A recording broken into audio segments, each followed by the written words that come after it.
સૌને નમસ્કાર. આજનો દિવસ 1 મે 2025 આપણો ઐતિહાસિક દિવસ. આજના દિવસે આપણા ગુજરાત રાજ્યની સ્થાપના થયેલી અને શ્રી સમાજ પરિસરમાં આજના દિવસે શુભ અવસરે ખૂબ જ આનંદ અને ઉમંગના અવસરે એક નવું સોપાન રચાઈ રહ્યું છે. આપણને એક સરસ મજાનું ગુજરાતી પુસ્તકાલય ભેટમાં મળે છે અને એ ભેટ એટલા માટે કે પુસ્તક હંમેશા ભેટની વસ્તુ જ આપણે માનતા આવ્યા છીએ. એટલે આપણને જે વાંચન સામગ્રી મળે છે એ ભેટની સામગ્રી છે અને એને આપણે જીવનમાં જ્યારે ઉતારીએ છીએ ત્યારે આપણને એ કિંમતી ખજાનો ખૂબ જ ઉપયોગી ડગલે પગલે થતો હોય છે.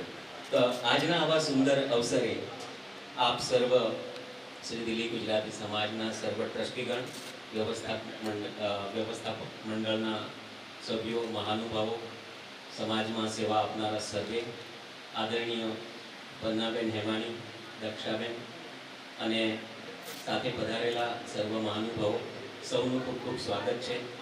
સર્વપ્રથમ હું હિતેશભાઈ અંબાણીને વિનંતી કરીશ કે આપ સ્વાગત સંબોધન કરો, ત્યાર પછી આગળ વધારીએ.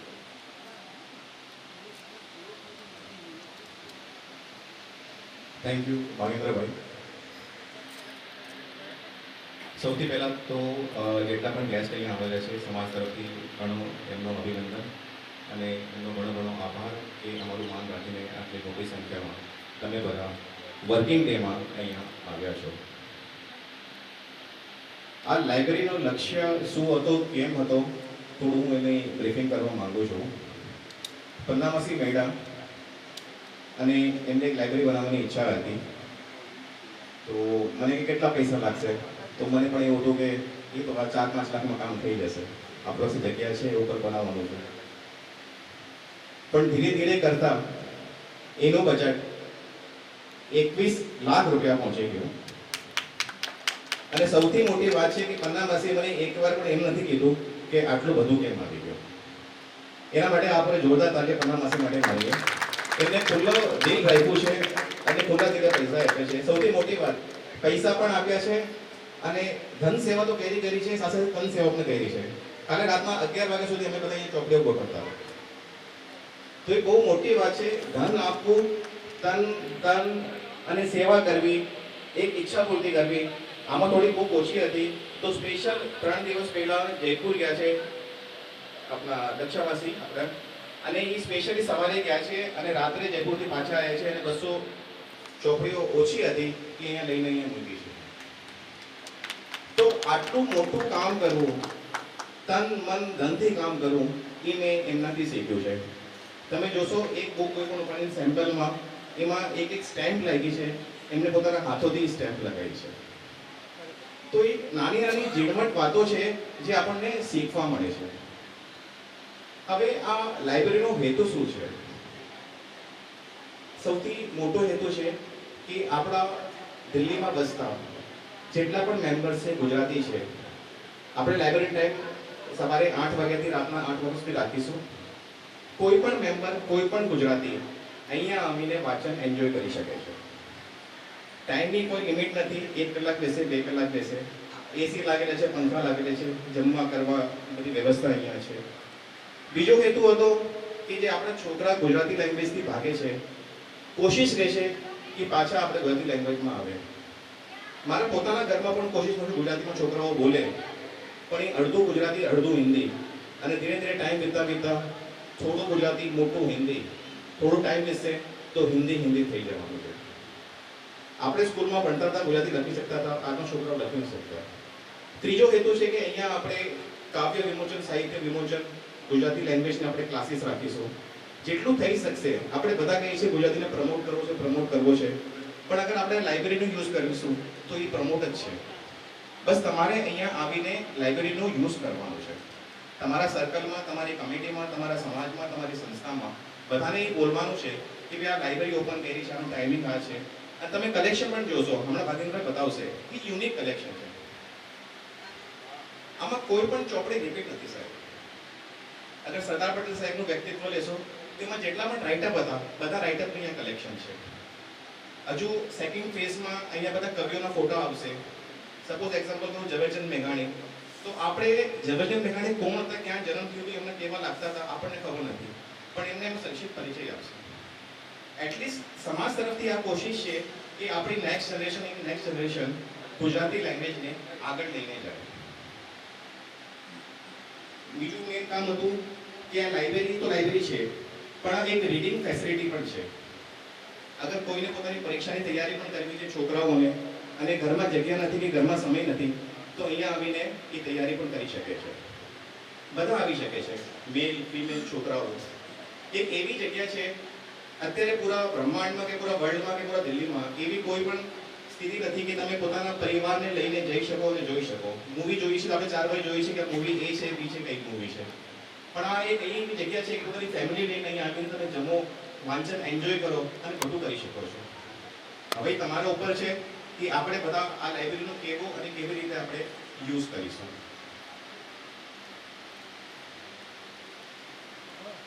મને મારા આખો ટ્રસ્ટ મંડળ કમિટી ખૂબ સપોર્ટ મળ્યો છે. બધાના સપોર્ટથી આ લાઇબ્રેરી આપણે વિથિન ટાઈમ ડ્યુરેશનમાં હાર્ડલી મુશ્કેલથી આપણે આ લાઇબ્રેરી 4 મહિનામાં તૈયાર કરી દીધી છે. પ્રોજેક્ટને સ્ટાર્ટ કરવો અને ખતમ કરવો એ બે અલગ અલગ વાતો છે. વચ્ચે એક્ઝિક્યુશનનો પાર્ટ આવે છે. અગર એ વિથિન ટાઈમ ફ્રેમમાં થઈ જાય છે તો એ બહુ મોટી વાત હોય છે. હવે વધારે સમય નહીં લઉં, પણ એક મારું સપનું પણ હતું, મારા કમેન્ટ સપનું પણ હતું. સૌથી પહેલા આપણે એક સપનું પૂરું કર્યું સ્કૂલમાં ઓડિટોરિયમ બનાવીને, બીજું આ એક લાઇબ્રેરી બનાવીને, ત્રીજું આપણે એના ઉપર જ જે જગ્યા છે તમે એકવાર જરૂર જોશો, એ વેલ એસ્ટેબ્લિશ વેલ ડેવલપ જગ્યા થઈ ગઈ છે. હવે આપણે એને ડ્યુઅલ યુઝ કરીશું એઝ એ ડોરમેટરી અને એઝ એ સ્પોર્ટ્સ સેન્ટર બી. ત્યાં ચેસ, ટીટી, ટેબલ ટેનિસના ટેબલ લાગશે. થોડું આપણે એને એક્સટેન્ડ કરીશું. જ્યારે અહીંયા પીક ટાઈમ હશે ત્યારે સ્પોર્ટ્સ કન્વર્ટ થઈ જશે ડોર્મેટરીમાં. નહીં તો 24 કલાક આપણે 24 કલાક મતલબ 12 કલાક સ્પોર્ટ્સ ફેસિલિટી આપણે ઉપર શરૂ કરીશું. તો આપણે એક પંથ અને બે કાજ કરીએ છીએ. જેટલી જગ્યા સમાજની મેં અહીંથી લીધી છે એટલી જગ્યા મેં પાછી સમાજને આપી દીધી છે. બસ, થેન્ક યુ સો મચ. તમે આટલી મોટી સંખ્યામાં આવ્યા, ઘણો ઘણો આભાર. પાદેન્દ્રભાઈ,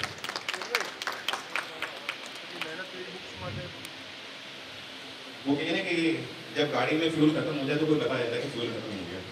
उसे मैंने आगाह कर दिया कि आपने एक बार कहना तो भूल ही गए. આમાં સૌથી મોટો કોન્ટ્રીબ્યુશન ભાગેન્દ્રભાઈને છે. પોતાના ખર્ચે અમદાવાદ, સુરત ગયા છે, ત્યાંથી બધી બુક્સની કલેક્શન. જો સાહેબ હું કોઈ દુકાનમાં જાઉં 50 બુક લાવું તો મને 2 મિનિટ લાગે, પણ 50 બુક કઈ રાઇટઅપમાં લેવી છે, કયા રાઇટરની લેવી છે, કયા ફિલ્ડની લેવી છે, તો કમસે કમ 2-3 દિવસ ત્યાં ગુજરાતમાં રોકાયા છે, બધી કલેક્શન લઈને આવ્યા છે અને બધું આપણા કામ પર બધું પોતાના ખર્ચે કર્યું છે. અને પાછલા 4 દિવસથી દિવસ છે અને રાત છે, બધી એમની પ્લાનિંગ છે, બુક્સની કલેક્શનની, અરેન્જમેન્ટની. આપણે એકવાર એમનો ઘણો અભિનંદન કરીએ. Thank you. આભાર. શ્રી સમાજે મને જેટલું આપ્યું છે એના પ્રમાણમાં હું કશું નથી કરી શકતો વધારે. આ સમાજની પ્રવૃત્તિ છે અને સમાજની દરેક પ્રવૃત્તિ કરવાનો આનંદ આવે છે. જેમાં પુસ્તકાલય છે. પુસ્તકાલય આજે એમ જોવા જઈએ તો કોઈ પણ બનાવી શકે છે અને પુસ્તકાલયમાં પુષ્કળ પુસ્તકો હોય. આ દેશ અને દુનિયામાં એટલું બધું છપાય છે કે બધું જ એક ઇમારતમાં સમાવવું સહેલું નથી હોતું. અને દુનિયામાં મોટી મોટી વિશાળ લાઇબ્રેરીઓ છે. કહેવાય છે કે આ દુનિયાની સૌથી મોટી, કે દેશની સૌથી મોટી, કે રાજ્યની સૌથી મોટી, કે ગામની કે તાલુકાની સૌથી મોટી શબ્દ એવો દરેક જગ્યાએ આપણે વાપરીએ. સૌથી સારી એવું પણ વાપરીએ છીએ. પણ આ બધાની વચ્ચે ચૂંટેલું સાહિત્ય, જે આપણા લોકો ખરેખર શું વાંચવા માંગે છે અને શું એમને આપવું જોઈએ, શું રાખવું જોઈએ, આ બધી જે દ્રષ્ટિ છે શ્રી સમાજે એવી આખી પ્રક્રિયામાંથી પસાર થઈને પુસ્તકો પસંદ કરવા માટેની જે વાત કરી છે. કોઈ વાર આપણા પ્રશ્નો થાય કે આમાં ચોપડી કેમ નથી, પેલી કેમ નથી, પણ આ પ્રશ્નોનું સમાધાન એક છે કે આપણે આમાં બધું અત્યારે ચૂંટેલું અને ઉપલબ્ધ સાહિત્ય મૂક્યું છે. પ્રશ્નો અનેક ઊભા થાય આપણા મનમાં, અને પુસ્તકો એટલા માટે જ છે કે આપણા મનમાં પ્રશ્નો ઊભા થાય અને એનું દરેક સમાધાન આપણે એકબીજા પાસેથી નહીં પણ પુસ્તકો પાસેથી શોધીએ એવો આપણે પ્રયત્ન કરીએ. એવો હેતુ માન્ય પન્નાબેનનો પણ રહ્યો છે. માન્ય રસિક કાકા જ્યારે પણ એવો લાઇબ્રેરીની પ્રવૃત્તિ કરતા હતા તો મને ખૂબ જ પ્રેરણા આપતા હતા. તો આ બધી પ્રેરણાનો આમાં ખૂબ જ ફાળો રહેલો છે કે જેના કારણે આજે આપણે આ એક વસ્તુ સાકાર કરી શક્યા છે. શ્રી સમાજ આના માટે ખૂબ મોટું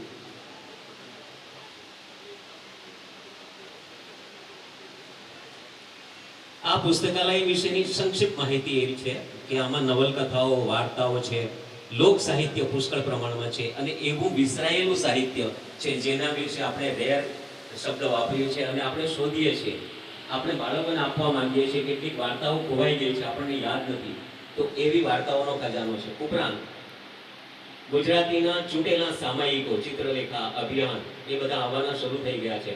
ઉપરાંત ગુજરાતીના અખબારો જે દિલ્હી સુધી પહોંચવાનું ખૂબ જ મુશ્કેલ છે, છતાં પણ આપણે એને પહોંચાડવાનો પ્રયત્ન કરીએ છીએ. એવા અખબારો આપણને અહીંયા મળશે.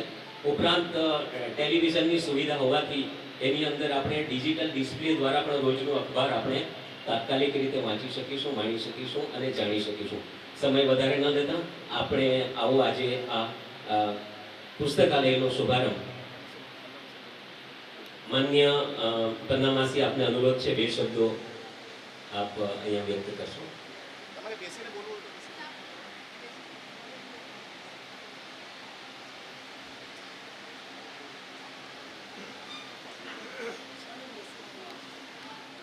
જ્યાં જ્યાં વસે એક ગુજરાતી, ત્યાં ત્યાં વસે ગુજરાત.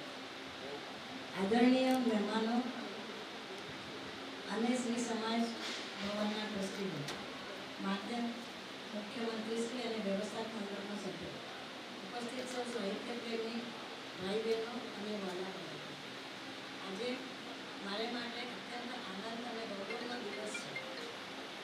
સમાજના ભવનમાં આ અભ્યંતર પુસ્તકાલયનું ઉદ્ઘાટન કરતા હું હર્ષની લાગણી અનુભવું છું. આ પુસ્તકાલય માત્ર ઈંટો અને સિમેન્ટથી ભરેલી એક ઇમારત નથી, પરંતુ તે જ્ઞાનનું મંદિર છે, વિચારોનું કેન્દ્ર છે અને ભાવિ પેઢી માટે પ્રેરણા સ્ત્રોત છે. આ પુસ્તકાલયની સ્થાપનામાં અનેક લોકોનો સહકાર સાંભળ્યો છે અને હું તે સૌને હૃદયપૂર્વક આભારી છું. આપ સૌના સાથ સમર્પણ વિના આ સ્વપ્ન સાકાર થઈ શક્યું નહીં. આ શુભ અવસરે હું મારા સ્વર્ગસ્થ પતિ શ્રી રસિકલાલ હેમામને યાદ કરવા માંગુ છું. તેઓ એક ઉમદા પુસ્તક પ્રેમી હતા. પુસ્તકો તેમના જીવનનો અભિન્ન ભાગ હતો. તેમનું માનવું હતું કે પુસ્તકો માત્ર માહિતીનો ભંડાર નથી, પરંતુ એ આપણને નવી દુનિયામાં લઈ જાય છે, આપણી વિચારવાની ક્ષિતિજોને વિસ્તારે છે અને જીવનને વધુ સમૃદ્ધ બનાવે છે. આજે આ પુસ્તકાલયનું ઉદ્ઘાટન એમના એ જ સ્વપ્નને સાકાર કરવાની દિશામાં એક પ્રયત્ન છે. હું ખાસ કરીને યુવા પેઢીને અનુરોધ કરું છું કે તેઓ આ પુસ્તકાલયનો ભરપૂર ઉપયોગ કરે. વાંચનની ટેવ કેળવવાથી એ જીવનની સૌથી મોટી સંપત્તિ છે. અમે ભાવનગરમાં રેગડી લાઇબ્રેરીથી શરૂઆત કરી હતી અને દરેક સરકારી સ્કૂલોમાં લાઇબ્રેરી આપી હતી. દરેક બાળકો પાસેથી વાંચ્યા પછી પોસ્ટકાર્ડ પણ લખાવ્યા હતા.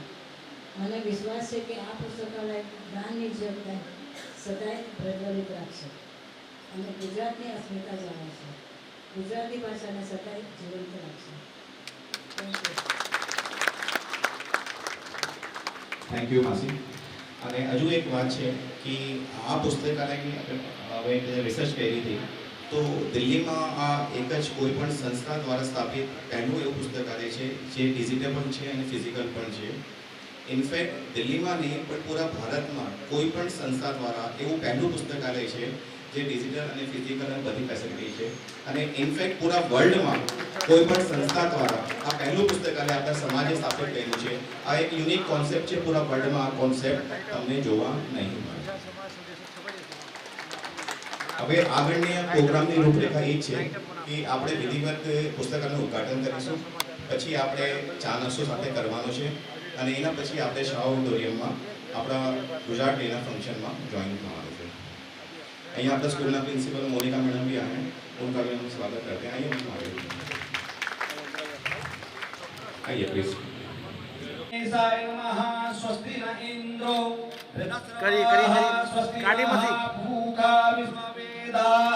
स्वस्ति न तारिक्षो अरिष्टनेमिः स्वस्ति नो बृहस्पतिर्दधातु एकादशो मरुतः पृथ्वीमातरः शुभं जावानो विदधे कुजगमयः अग्निजुवा मनवः सूरतजसो विश्वेनो देवा अवसागमन्यः भद्रं कर्णेभिः शृणुयाम देवा भद्रं पश्येमाक्षभिर्यजत्राः स्तरे रङ्गे तुष्टुवागुंसतनो विद्यसे महिते वहितं ददायुः पितरो भवन्ति मानो मयारी कदायुगन्तो अतिदृजोरतिरन्तरिक्षगम् अदितिर्माता सपिता सपुत्रः विश्वेनो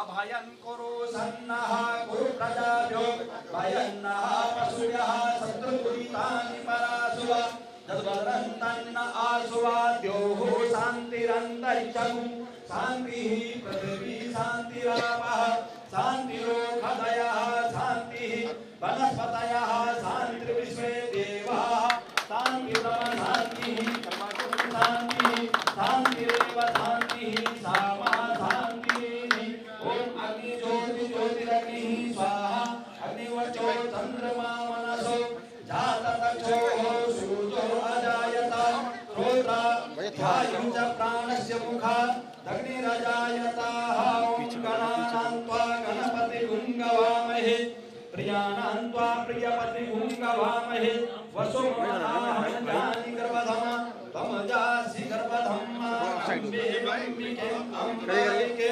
नमानयति कजना सुकृतसुखः सुवदिकां काम्पीरवासिनीं मा नमो गणेभ्यो गणपतिगतवो नमो नमो प्रासेभ्यो प्रात्रवतिगतवो नमो नमो विजेभ्यो कृष्णपतिगतवो नमो नमो विरूपेभ्यो विश्वरूपे यशवो नमो नमः भद्रं कर्णेभिः शृणुयाम देवा भद्रं वसे माक्षवृजत्राः ईश्वरेरङ्गे दुष्टुवाकुशतनो ब्रिव्यसे महि देवहितं यदायुः शतं शरदो अन्ति देवा तत्र न चक्राजरसं तनूनामः ॐ हरिः ॐ सहस्रशीर्षः पुरुषः सहस्राक्षः सहस्रपाता सभूमिगुं सर्वतश्रुत्वा यतिष्ठदशाङ्गुलं एवेदं सर्वं जद्भूतं जच भाव्यम् अशेषानो जदन्येनातिरोहति एतावानस्य महिमातो जाया च पूरुकः पादो विश्वा ॐ हरिः ॐ या कुन्देन तुषारहार धवला या शुभ्रवस्त्राविता या वीणा वरदण्ड मण्डितकरा या श्वेत पद्मासना या ब्रह्माच्युत शंकरा देवी सदा वंदिता सा मां पात सरस्वती भगवती निशेष जाड्यापहं देवी प्रपन्ना तेरी प्रसीदा। सर जी सामने